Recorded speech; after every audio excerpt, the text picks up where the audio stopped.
Hey friends, so today I'm not doing something from my list of to-dos, my giant ass list. I'm doing something that YouTube randomly popped up for me because I couldn't not, and you guys have to deal with it. Feel free. This is one where I don't even care if anyone likes it. I don't care if no one watches this. This is a for me thing. Because I didn't know that this performance existed. So this is the Decemberists, who is my favorite band. I'm just embarrassed to say, like, they're my favorite band. I actually haven't listened to the new album. Because I kind of have just gotten back into listening to music, so I haven't gotten around to listening to that album. But I've loved them for years and years and years since probably about 2006, when I graduated high school. I remember I was like going out of town to go visit like my grandparents or something, in Florida, and so it was like, oh, I gotta put music on my iPod, and I was trying to find like new stuff to listen to, and my favorite band at the time was Modest Mouse, so I put Modest Mouse into like, I think it was like Yahoo Music or something like that for like similar bands. And every band that came up, I then ended up becoming big fans. It was like the Mountain Goats, I think, were on there, Granddaddy, Built to Spill, Neutral Milk Hotel, and the Decemberists. And I downloaded like the Billy Liar EP and then proceeded to listen to almost exclusively that the entire time I was out of town. Just these like 5 songs or 4 or 5 songs, whatever it was, on repeat. Came back and was like, I need to get as much music as I can from these people. I've seen them live 3 or 4 times now. I love them so much. And then with Hamilton, which is what this is, it's them playing the song, the Ben Franklin song, which was in Hamilton Drops. Lin-Manuel Miranda, when he was writing Hamilton, for those who don't know, had some extra songs going as he was like creating the musical. And then since the musical came out, all that jazz, he did like a covers album, which was really cool, and then also did a few, I think it was a couple different ones. There was like First Burn, which is the first version of the song Burn, which is gorgeous. And then he did this one, I can't remember if there were any others, where he like kind of got to do the songs that were missing from the musical itself. That got cut early on. I think like before it even went on stage. I don't think, it was like, I don't think this ever appeared on stage. Anyway, I was obsessed with Hamilton for a very long time. Still love it very much. I remember just like randomly kept hearing how good it was and sat there and listened to the entire album just like in one sitting before work or something, and was like sobbing by the end uncontrollably. Ended up getting to see that live, which was one of the best experiences of my life. My dad took me to see it in New York. Got to see almost all the original cast. Hallie David Diggs was out of town. Still cry about it. It's cool. But yeah, it was amazing. And I remember back when I used to watch, I watched everything related to Hamilton. I watched all the Ham for Ham shows that Lin would do in front of the theaters during the days. I'd watch like anything social media related that involved Lin or Hamilton. And I remember in like Lin's videos of Lin's dressing room talking about how much he loved the Decemberists, specifically the Crane Wife album, which was like probably my second favorite album they ever did. It's so beautiful. It was, I think the first album that came out after I became a huge fan of theirs. Like, I was working at Barnes & Noble at the time, and that was an album that they would play at Barnes & Noble sometimes, so they would just play, like, anytime I was there, the dude who worked music knew I loved them and would just play it constantly for me. I was very happy. So anyway, all that to say that when Lin was making this song, the Ben Franklin song, he always had it as an idea of being a Decemberist-esque song, and then got to create it eventually with the Decemberists, which is like, I remember when this got announced that like, hey, Lin's releasing an unreleased or unmade track from the original Hamilton stuff, and also it's the Decemberists. It made my brain explode. These two things I loved so much were gonna come together, and I didn't know what to do with myself. I was so happy. And then this is the thing I'm reacting to, is something I never knew happened, which is, I guess, when the Decemberists must have been playing a concert in 2022 in Central Park, Lin came and showed up, and I guess they performed the Ben Franklin song, which is really cool. So I just wanted to react to this. I really wanted to watch it, and I figured, like, hey, I haven't done any Decemberists on here. God, if anyone ever wants me to, I certainly will. But I did a song from Lion King, or from Mufasa, that Lin did, so I figured, hey, why not? Might as well. So I'm pretty psyched about this. I hope I have anything to say besides just staring and going, yay, but we'll see. All right, let's go. So I noticed that there were children present in the show tonight, so I'd just like to give a brief forewarning that this next song is extremely vulgar. The one saving grace is that I'm not responsible for the lyrics. I just wrote the music for it. The lyrics were written by Lin-Manuel Miranda. I know you will sometimes give little warnings. I remember when I saw them do Hazards of Love, the entire album, which is, for those who don't know, is like a, it's not I guess it's a concept album. It's like basically an entire fairy tale. It was very polarizing. A lot of people do not like that album. I fully get why they don't. I love it. And I got to see the whole thing performed live. Bless his heart, my dad took me. Did not have a very good time. But thankfully, after intermission, they played some normal songs. My dad kind of got into it.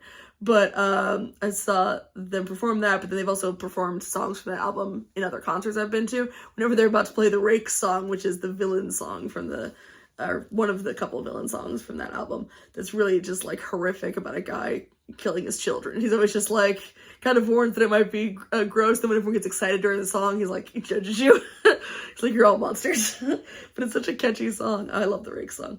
Anyway. The kids out there, he wrote that Bruno song.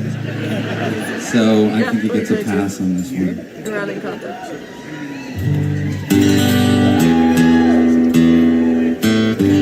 Plus you get a little history lesson in front. This is Ben Franklin's song.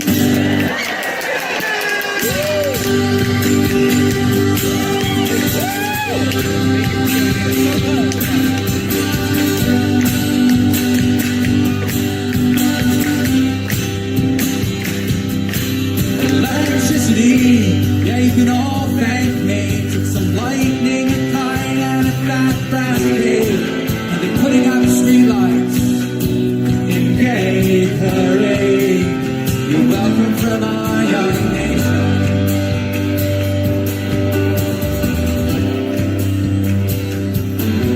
I'm the only American the French want to say. They call me a genius, I can't disagree. The French want to say, maybe a bit of a backhand to Thomas Jefferson there. I haven't heard this song in a minute, and I forgot how really pretty it is. Feelings, sorry. Genius, I can't disagree. They have guns, they have funds, they can set us free. Invest in our reputation. And do you know who the fuck I am? Yeah, do you know who the fuck I am? Do you know who the fuck I am? I am poetry, Dominic, writing Benjamin fucking Franklin. Sorry, Lynn's just a little. I remember the first time I heard this song being like taken aback that the Decemberists said fuck. Because they'll certainly write songs that are very like scandalous. They're just very poetic about it. They'll sing a song about, a cautionary tale, a young child hearing the story of basically like, eat your vegetables because you don't know that your mom at night has to go down to the docks and basically sell herself to be able to afford to feed you. It's kind of the plot of that song. Or, The Mariner's Revenge, which is this amazing song about like a man seeking revenge to a guy who killed his mother and all this stuff, and like they're all very dramatic songs, but they never say like fuck. So it was just really funny to hear that in a December song the first time I heard it. Like I listen to music that curses constantly, but it was just so weird to hear like that voice doing that. Is so funny. Sorry for my voice. Sorry about that, but hey, at least coughing fit happened when heat turned on, so I got to stop for a few minutes and drink some water. Anyway, going back to this, I don't remember what I was saying, but yay! Alright, that's all I got.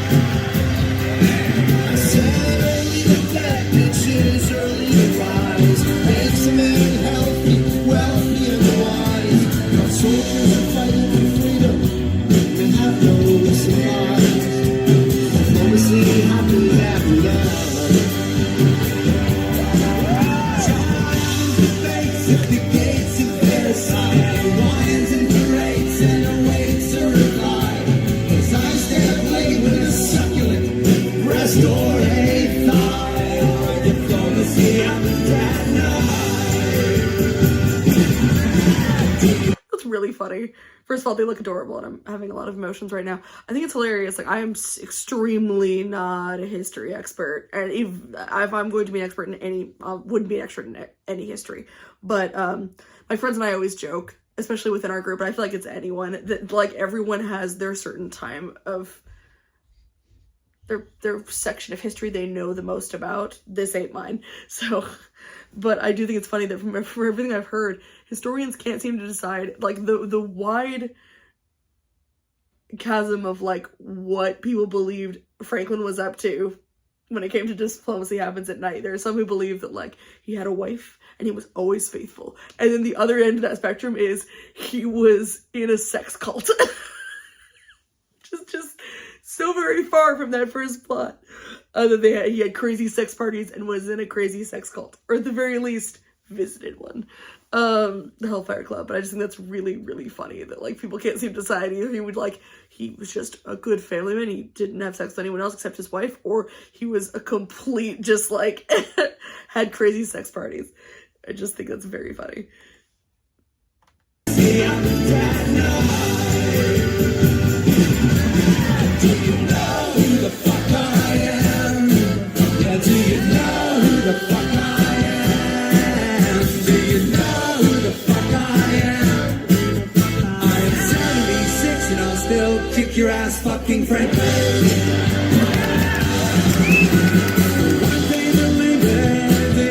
I do love that Lin can't, clearly he's like having a little bit of problem with the thing in his ear, probably trying to, probably very loud, obviously being on stage.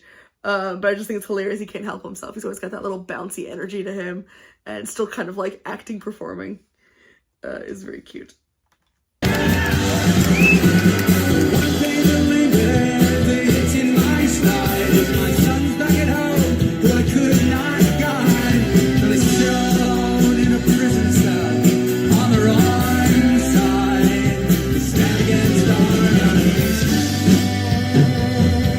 I think it's so interesting that Lin put that in the song, because I feel like that is such a reoccurring thing in the show itself, of like the idea of legacy being a big thing. The story, who lives, who dies, who tells your story, all that stuff.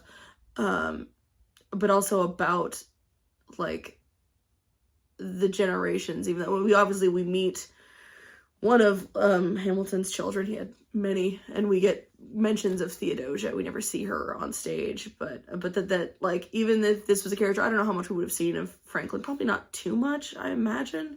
So this would have been in Act 1.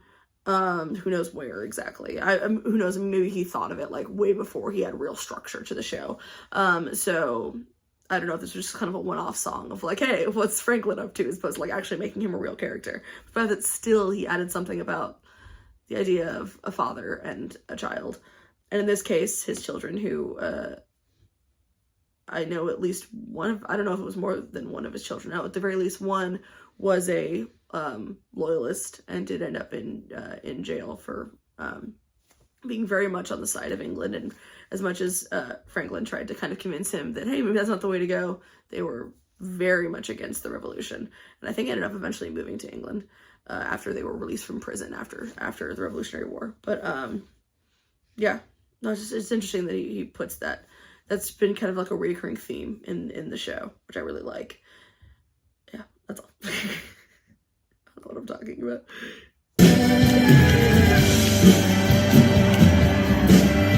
I play my ambassador part with pride. I am known in the world, and the world is wide. To my children, my sins may be magnified, but I do it all again, no hesitation. Why are you giving these looks in their eyes and getting really emotional?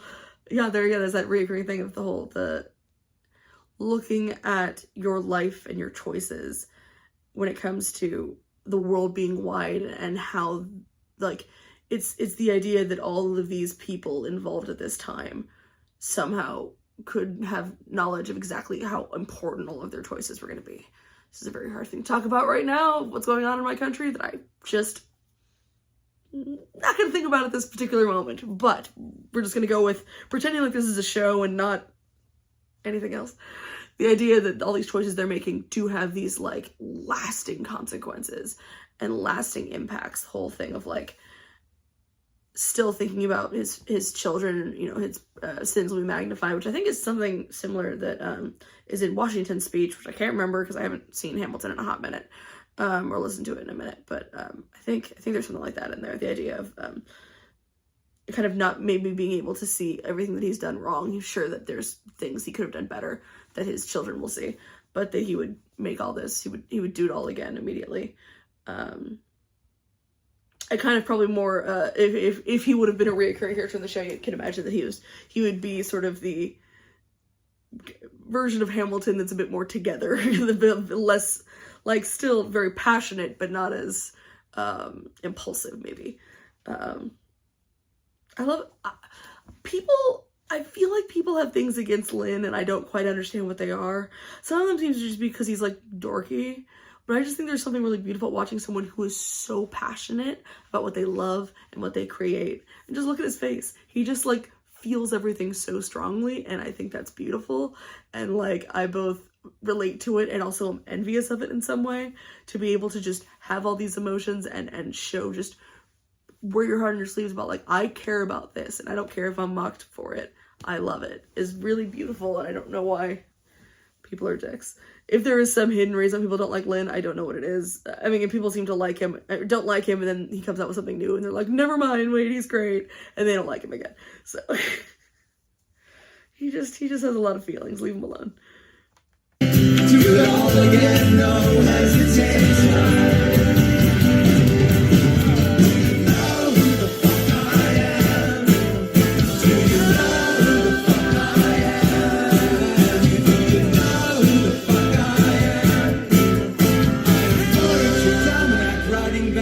Fucking Franklin.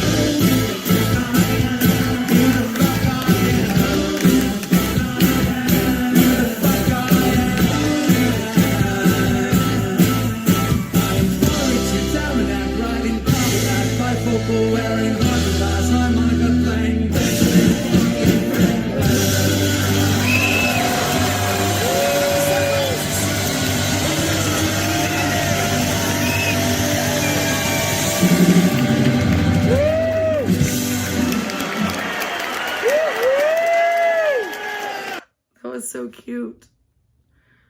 How I never heard of this performance? That's so crazy. I've never heard of this. I was whatever. I'm happy I found it now. That was really wonderful.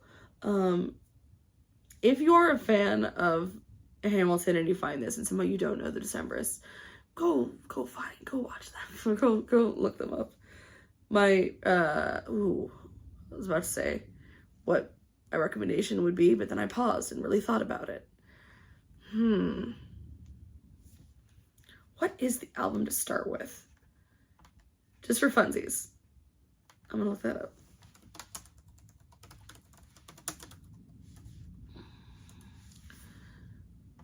Cradle is, of course, a great one. Picturesque is, I think, their best album ever. And I'm thrilled because it's about to hit its 20th anniversary, and so I'm really, really, really hoping it goes on tour, because my God, will I be there. And now that I live in the state they're from, they'll come by. Honestly, I'm gonna say if you don't know the Decemberists, go check out The King is Dead. Go listen to The King is Dead. It's a fantastic album. It's not my favorite of their albums, but it's like, I love all of their albums, so it's hard to kind of pick a favorite. I think that is a really great, maybe a bit more user-friendly, gorgeous album. So yeah, check out The King is Dead. It's really, really good. Check out all their albums, but check out that one specifically as maybe an entry point. And if you haven't seen Hamilton, what are you doing? Go watch it. And that's all I got. I hope this was amusing or just of value to someone. If not, it was really enjoyable for me. So there you go. Bye, guys.